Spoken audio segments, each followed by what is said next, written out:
लोग जलते हैं मेरी मुस्कान पर, मैंने दर्द की अपना नुमाइश ना की। जब जहाँ जो मिला अपना लिया उसे, जो ना मिला उसकी ख्वाहिश ना की। मैं नीतीश कश्यप स्वागत करता हूं अपने इस यूट्यूब चैनल एजुकेशनल टूर में। आज हम लोग Jharkhand board class 12 computer science के चैप्टर 1 को देखेंगे। अब आपको सीरीज बाय सीरीज वीडियो मिलेगा और आपकी पूरी तरह से टाइम पे सिलेबस कंप्लीट करवा दिया जाएगा। आप चैनल को सब्सक्राइब करके रख लीजिए, घबराने की कोई आवश्यकता नहीं है। चैप्टर कंप्लीट होते ही आपको इंपॉर्टेंट क्वेश्चन दिया जाएगा, एमसीक्यू और सब्जेक्टिव टाइप क्वेश्चन दोनों दिया जाएगा। चलिए स्टार्ट करते हैं पहला चैप्टर। इससे पहले आपके सिलेबस का वीडियो अपलोड कर दिया गया है, आप प्ले लिस्ट में जाके विजिट कीजिए। चलिए पहला चैप्टर कहता है रिव्यू ऑफ C++। ये 18 मार्क्स का वेटेज रखता है, आप देख सकते हैं यहाँ। आपको 18 मार्क्स के क्वेश्चन इस चैप्टर से पूछा जाएगा, सब्जेक्टिव और ऑब्जेक्टिव दोनों मिला के 18 मार्क्स। पहले टॉपिक को देखते हैं क्या क्या पढ़ना है। तो पहला टॉपिक है इंट्रोडक्शन ऑफ C++, दूसरा है गेटिंग स्टार्टेड विथ C++, तीसरा टॉपिक है ऑपरेटर्स एंड एक्सप्रेशंस, और चौथा है फ्लो एंड कंट्रोल, पांचवा है एरे, छठा है स्ट्रक्चर और सातवां है फंक्शन। इसमें आपको 7 टॉपिक पढ़ना पड़ेगा। आप ये रिव्यू ऑफ C++ ये आपकी 11 का भी सिलेबस में था, लास्ट चैप्टर आपका वही था और इसमें स्टार्टिंग यही है। चलिए स्टार्ट करते हैं पहला टॉपिक। आज के टॉपिक है introduction of C++।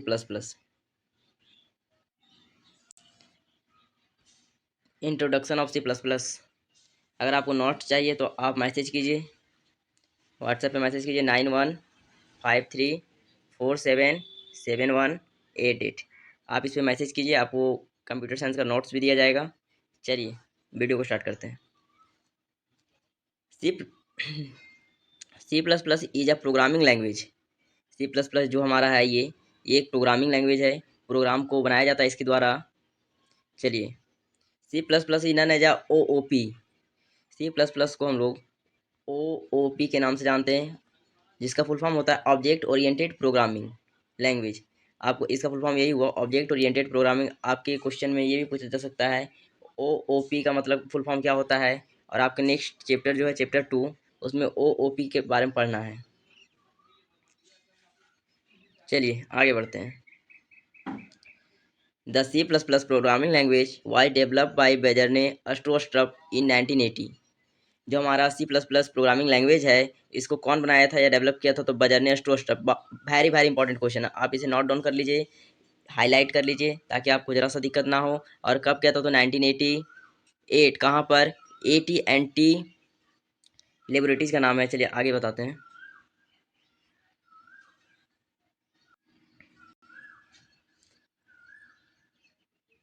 AT&T bell laboratories का नाम है AT&T बेल लेबोरेटरीज इन USA। वो कहाँ है, USA में है। आप सारे पॉइंट्स को अच्छे से देख लीजिए ताकि आपको एग्जाम में जरा सा दिक्कत ना हो। The AT&T Bell stands for. अगर कोई आपको AT और T का फुल फॉर्म पूछेगा तो आप बता दीजिएगा, उसका फुल फॉर्म होता है American telephone and telegraph Bell laboratories. चलिए नेक्स्ट पैराग्राफ को देखते हैं। The C++ programming is taken from C language and Simula 67 language. जो आपका C++ लैंग्वेज बना है, C++ लैंग्वेज, तो ये कौन कौन लैंग्वेज से लिया गया है, तो ये 2 लैंग्वेज से लिया गया है। एक C लैंग्वेज से लिया गया है और एक सिमला 67 लैंग्वेज से लिया गया। आपको याद रखना पड़ेगा, आपके ऑब्जेक्टिव क्वेश्चन कहीं से बन सकते हैं। सिमला 67 लैंग्वेज। आपको नोट्स चाहिए तो आप मैसेज कीजिए, आपको हर तरह से हेल्प करवाया जाएगा मेरे चैनल पे। आप चैनल पे रेगुलर बने रहिए और लास्ट तक बने रहिए, आपको लास्ट में पता चलेगा हम क्या पढ़ें क्या नहीं पढ़ें। चलिए नेक्स्ट देखते हैं। ये 2 लैंग्वेज से लिया गया है, C लैंग्वेज और Simula 67 language. The C++ programming language written in a high level. देखिए कंप्यूटर, अगर आप कंप्यूटर दुनिया में आए हैं तो आपको तो पता होगा, आप तो 11 में पढ़ चुके होंगे कितने लेवल होते हैं लैंग्वेज का, high level, machine level, low level. तो जो C++ प्रोग्रामिंग लैंग्वेज है वो हमेशा हाई लेवल में लिखाता है, हाई लेवल में लिखा जाता है। And converted into machine level language. और उसके बाद जब हाई लेवल लैंग्वेज में लिखा जाएगा उसके बाद इसको कन्वर्ट करते हैं हम लोग मशीन लेवल लैंग्वेज में। और किसके सहायता से करते हैं, तो कंपाइलर की सहायता से करते हैं, by the help of compiler. आपको समझना पड़ेगा ये सब चीज़ को, कंपाइलर, असेंबलर सब समझना पड़ेगा। चलिए आगे बढ़ते हैं। नेक्स्ट है प्रोग्राम। दूसरा पॉइंट प्रोग्राम। सारे पॉइंट आपके एग्जाम के पॉइंट ऑफ व्यू से इंपॉर्टेंट है। ये आपको, आप जहाँ भी इंस्टीट्यूट जाते होंगे, कंप्यूटर इंस्टीट्यूट, आप नोट्स मिला लीजिए, उनसे हैवी नोट्स मिलेगा आपको ये। चलिए प्रोग्राम, इसको देखते थे। ग्रुप ऑफ इंस्ट्रक्शन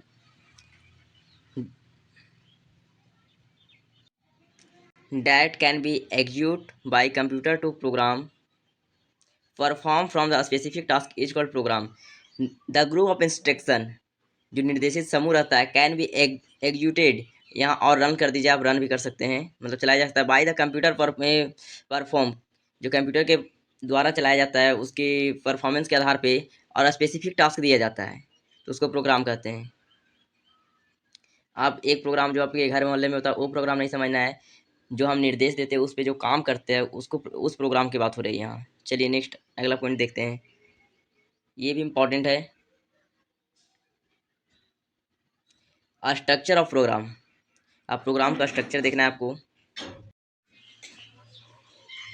अब नेक्स्ट है स्ट्रक्चर ऑफ प्रोग्राम, तो आपको समझना पड़ेगा। देखिए मेरे पास उतना सुविधा नहीं है कि मैं आपको बोर्ड पे लिख लिख के बताऊं, कोशिश कीजिए समझने का, अच्छे से समझ में आएगा। There are 4 type of structure in a program. Program में 4 प्रकार के स्ट्रक्चर होते हैं। तो पहला है, उसका नाम है एल्गोरिथम, दूसरा है फ्लो चार्ट, तीसरा है कोडिंग, और चौथा है ड्राई रन। तो चलिए पहला से स्टार्टिंग करते हैं।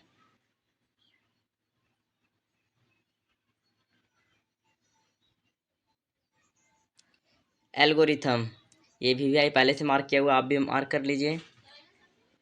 एल्गोरिथम का मतलब क्या होता है? The method for solving the program step by step is called algorithm. इसमें आप एक चीज़ और जोड़ दीजिए, स्टेप बाय स्टेप के बाद लिख दीजिए और वन बाय वन, एक एक करके करता है, one by one. The method for solving the program step by step और one by one is called algorithm.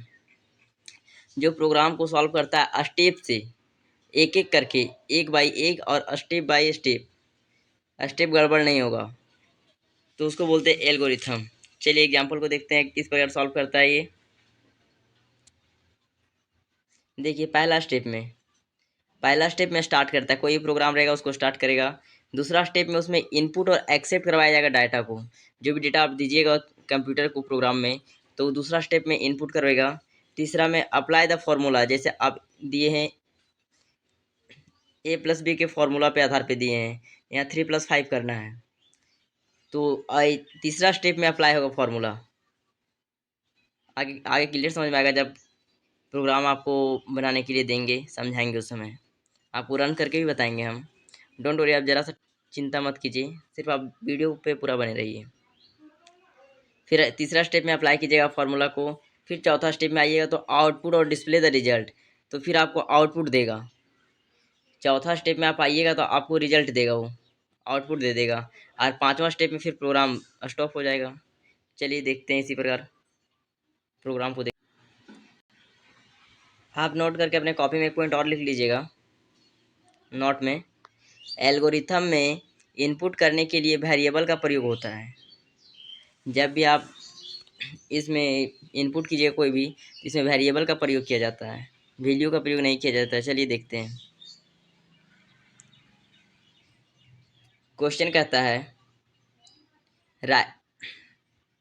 Right an algorithm to find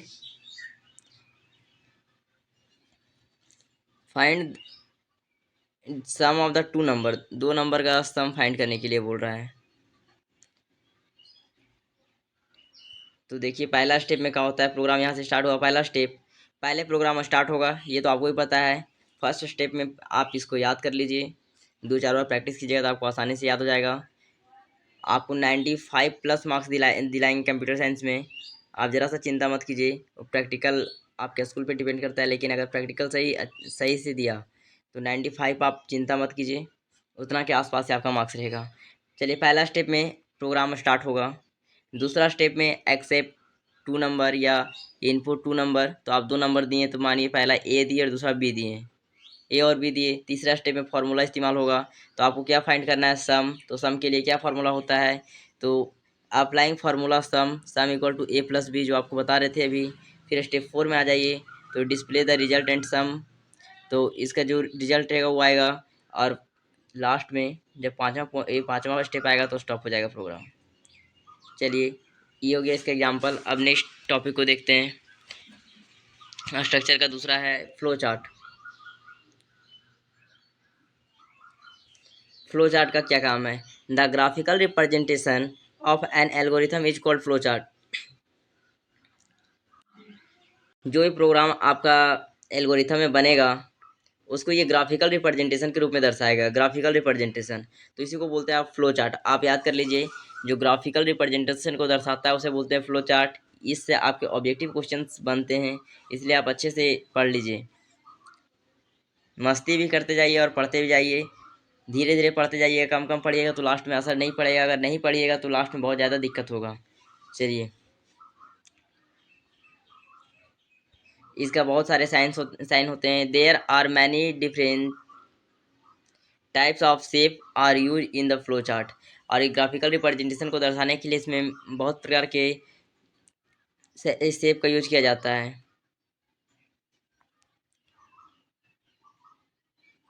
चलिए, पहला देखिए। पहला कहाँ चलिए, एक मिनट। पहला जो शेप का यूज हुआ वो स्टॉप और स्टॉप के लिए होता है, प्रोग्राम जहाँ से रन होगा और बंद होगा उसके लिए, तो उसका नाम है ओवेल। दूसरा, फिर अगर उसके नीचे प्रोग्राम जैसे जैसे नीचे बढ़ेगा तो एरो की सहायता से बढ़ेगा, तो दूसरा एरो। तीसरा इनपुट और आउटपुट, तो पेलोग्राम का शेप होगा तो उसमें डाटा को हम इनपुट करेंगे और उसी में आउटपुट करेंगे और रिजल्ट भी देगा। और रेक्टेंगल शेप जो रहेगा उसमें हमारा अप्लाई करेंगे फॉर्मेट को और वो प्रोसेस होगा उसमें। और पांचवा है सैम्बल, ए डायमंड, और ये डिस्कस करेगा रिजल्ट के बारे में। जैसे आप ए प्लस बी, 3+5 जोड़ रहे हैं, 3+5 जोड़ रहे हैं, तो ये आपको नीचे जब प्रोसेस करेगा तो उसके बाद डिस्कस करेगा 3+5 क्या होना चाहिए, वाट। तो फिर वहाँ उसके लिए डायमंड का इस्तेमाल होगा। से आप सारे सेप को याद कर लीजिए, वैसे एग्जाम में इससे क्वेश्चन नहीं रहता है, लेकिन आपको जितना ज़्यादा आत्मसमर्पण कर दीजिए इसमें उतना बेहतर है। तो जो डिस्कसिंग होता है उसमें डायमंड शेप का यूज किया जाता है। चलिए देखते हैं, जैसे जैसे हम क्वेश्चंस को करेंगे आपको अच्छे से समझ में आएगा।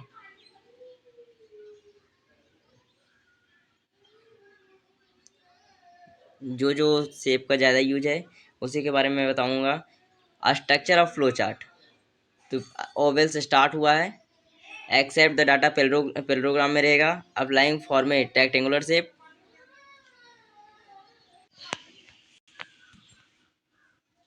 अप्लाई करेंगे फॉर्मूला को। उसके बाद डिस्प्ले रिजल्ट करवाएगा, उसमें भी पैरेललोग्राम का यूज किया जाता है। और फिर स्टॉप होगा उसी से, ओवेल से होगा स्टॉप, यहाँ ओवेल होता, रेक्टेंगुलर शेप हो गया है। चलिए क्वेश्चन को प्रैक्टिस करते हैं, खुद बाय खुद समझ में आएगा। चलिए, पहला क्वेश्चन कहता है draw a flow chart to find the product of 3 number. 3 number का एक प्रोडक्ट फाइंड करना है फ्लो चार्ट की सहायता से। चलिए,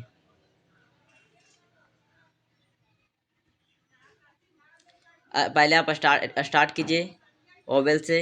उसके बाद एक्सेप्ट एरो का यूज कीजिएगा। उसके बाद एक्सेप्ट 3 नंबर, मान लीजिए 3 नंबर आपका कंसीडर कर लिए ए बी सी। उसके बाद अप्लाइंग फार्मूला प्रोडक्ट के लिए, तो इसका फार्मूला, प्रोडक्ट का फार्मूला क्या होता है आपको तो अच्छे से पता होगा। आप डॉट में लिख सकते हैं a into b into c, तो आप लिख दीजिए a dot b dot c. उसके बाद फिर display the 3 result to product. अब जो रिजल्ट प्रोडक्ट होगा, जैसे आपका यहाँ वेरिएबल अगर वैल्यू रहता तो आप डायरेक्ट लिख सकते थे रिजल्ट को। तो आप मान लीजिए कि प्रोसेस हो रहा है, फिर लास्ट में ओवेल से आप बंद कर दीजिए प्रोग्राम को। चलिए नेक्स्ट क्वेश्चन, एक और क्वेश्चन। ये क्वेश्चन इंपॉर्टेंट है, वो क्वेश्चन इंपॉर्टेंट नहीं था। चलिए इसको समझिए। Draw a flow chart to accept 1 number, then display the result positive number और नेगेटिव नंबर। इसको आपको अच्छे से समझना पड़ेगा, बिना समझे कोई उपाय नहीं है। चलिए समझते हैं। पहले ओवेल से स्टार्ट किए प्रोग्राम को, आपको भी पता है। उसके बाद एक्सेप्ट करवाएंगे, एक्सेप्ट 1 नंबर, 1 नंबर की बात कर रहा है तो एक्सेप्ट करवा लिए 1 नंबर को पैरेललोग्राम शेप में। उसके बाद देखिए यहाँ डिस्कसिंग करेगा, पॉजिटिव नंबर और नेगेटिव नंबर आपको दो फाइंड करना है। तो जो डिस्कसिंग वाला साइन था, डायमंड वाला साइन था, इसमें इस्तेमाल होगा। तो पहला होगा, पहले आप हमको बताइए पॉजिटिव और नेगेटिव नंबर कहाँ से कहाँ तक होता है। आप एक लाइन पे बताइए, ये 0 हो गया तो इसके जो लेफ्ट साइड हो सब नेगेटिव नंबर होता है, और जो राइट साइड हो ये सारे पॉजिटिव नंबर्स होते हैं। तो 0 से छोटा और 0 से बड़ा, तो आप 0 को मान के चलिएगा, उसके हिसाब से यहाँ लेस देन और ग्रेटर देन का साइन लगाइएगा।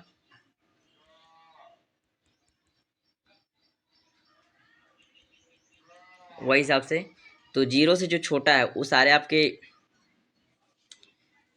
0 से जो आपके छोटे हैं वो सारे हो जाएंगे नेगेटिव नंबर। देखिए ये आपका ए है, और इससे जो छोटा है, जो छोटा है सारे नेगेटिव नंबर हो जाएंगे। और 0 से जो बड़ा है, 0 से जो बड़ा है सारे पॉजिटिव नंबर हो जाएंगे आपके। तो वही चीज़ को यहाँ हम लिखे डायमंड में, डिस्कसिंग वाला सिंबल में, डायमंड शेप में, कि ए ग्रेटर देन 0, ए बड़ा है 0 से तो सारे पॉजिटिव नंबर हो गए, और ए नेगेटिव, एक स्मॉलर देन 0 तो ये ए छोटा है, ए से 0 छोटा है, और सारे उधर गए सारे नेगेटिव नंबर हो जाएंगे। उसके बाद जब प्रोग्राम हो जाएगा तो उसके बाद आप ओवेल से स्टॉप कर दीजिए लास्ट में। इंपॉर्टेंट क्वेश्चन था, आप समझने की कोशिश कीजिए, सारे क्वेश्चन अच्छे से समझ में आएंगे आपको। और आपको टॉपिक बाय टॉपिक सबकी वीडियो दे दिया जाएगा, आप जरा सा चिंता ना करें। और आपको नोट्स चाहिए तो मैसेज कीजिए जो नंबर बताया गया है, और वीडियो को पूरा देखिए। चलिए एक और क्वेश्चन को समझने की कोशिश करते हैं। क्वेश्चन कहता है,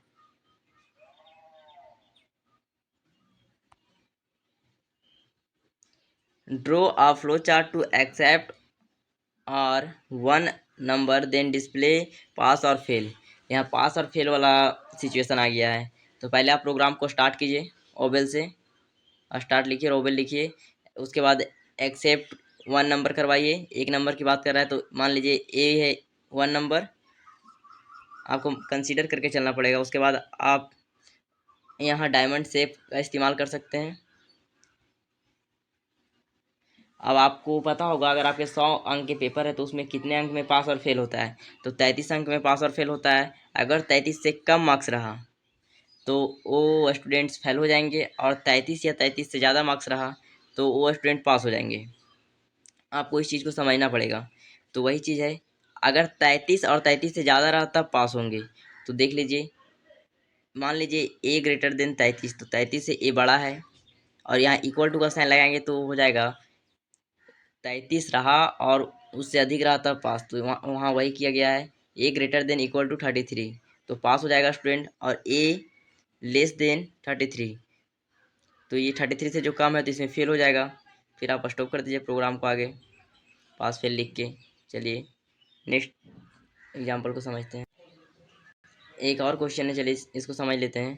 पहले प्रोग्राम को आप स्टार्ट कीजिएगा ओवेल से, उसके बाद एक्सेप्ट करवाइएगा data, accept accept the 1 number.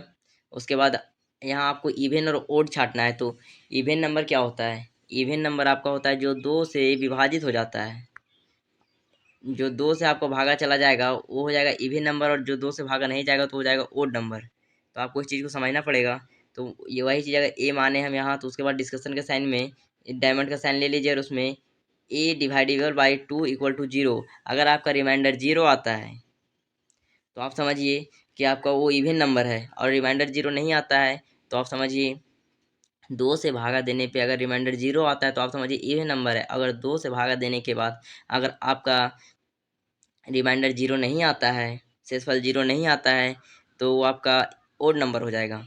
तो वही चीज़ यहाँ लिखा हुआ है, ए डिविडेबल बाई 2 इक्वल टू 0, और यहाँ देखिए वही चीज़ है, यहाँ 0 नहीं होगा इसीलिए ओड नंबर हो जाएगा। फिर स्टॉप कर दीजिए प्रोग्राम को। चलिए नेक्स्ट देखते हैं। चलिए नेक्स्ट है कोडिंग, या उतना इम्पोर्टेंट नहीं है। Coding refer to the create computer programming code that is I mean the code which are written program is called coding. Program को लिखने के लिए, प्रोग्राम को बनाने के लिए कोडिंग का हेल्प लिया जाता है। The code which are written in a program, जो कोड हम लिखते हैं उसी से प्रोग्राम हमारा तैयार होता है। कोडिंग तो आपको अच्छे से पहले से पता होगा, कंप्यूटर प्रोग्रामिंग को बनाने के लिए कोडिंग का इस्तेमाल किया जाता है। चलिए नेक्स्ट है ड्राई रन। ये भी उतना इंपॉर्टेंट नहीं है, लेकिन आप देख लीजिए आपके सिलेबस में है। Dry run an important part of the algorithm design by the process is of. ये आपका इंपॉर्टेंट पार्ट है एल्गोरिथम का, जो डिजाइन करता है प्रोसेस को और टेस्ट करता है। देखिए यहाँ लिखा हुआ है टेस्टिंग द फाइनल डिसीजन। ये एल्गोरिथम का बहुत इंपॉर्टेंट पार्ट है ड्राई रन आपका। ये प्रोग्राम को बनाने समय उसका डिजाइनिंग को तैयार करता है और टेस्टिंग करता है, उसके बाद फाइनल डिजाइन को देता है। और ड्राई रन नेक्स्ट इसी का डिफिनेशन है, आप इसको या उसको दोनों में से किसी का इस्तेमाल कर सकते हैं। और dry run is a process of the programmer mutually working through their code and the trace the value और वेरिएबल। वैल्यू और वेरिएबल को इससे ट्रेस करते हैं इस कोड के हेल्प से। जैसे कि एग्जांपल में दिया हुआ, for example sum equal to 0, तो 0 है तो ए टू 5, यहाँ ए लिखना चाहिए। ए इक्वल टू हो जाएगा 1 to 5, 1 से 5 के बीच है, तो आप ट्रेस कर पा रहे हैं कौन कौन सा है। देखिए इसका एग्जांपल यहाँ दिया हुआ है आपके पास। For example sum equal to 0 A to 5, तो सम इक्वल टू ए मान लीजिए आप, तो आई मीन सम प्लस ए हो जाएगा। तो यहाँ सम इक्वल टू 0 आपको पहले दिया हुआ था और ए का वैल्यू दिया हुआ है 1 से 5 तक, तो आई मीन सम प्लस ए, तो यहाँ हो जाएगा 1, 0 प्लस 1 इक्वल टू 1 हो जाएगा। आप जो यहाँ जोड़िएगा वही आपका यहाँ आएगा 1 प्लस 2, ये 1 और अगला 2, तो यहाँ 3 हो गया। फिर ये 3 यहाँ आ जाएगा और प्लस 3 6 हो गया। फिर वो 6 आपका जो यहाँ था वो 6 यहाँ आ जाएगा, और जब 6 आ जाएगा तो आप यहाँ 6 है, ये 6 आपका यहाँ आ जाएगा प्लस 4 10 आ जाएगा, फिर 10 यहाँ आ जाएगा प्लस 5 15 हो जाएगा। बहुत आसान है। चलिए अब नेक्स्ट टॉपिक को नेक्स्ट वीडियो में देखते हैं। आप चैनल में बने रहिए, इसे सब्सक्राइब कर लीजिए। आपको जो भी सब्जेक्ट में दिक्कत होता है आप कमेंट कीजिए, मैसेज कीजिए। आपको हर चैप्टर के लिए, हर टॉपिक के लिए आपको मैं कोशिश करूँगा कि आपके डाउट को क्लियर कर सकूँ। धन्यवाद।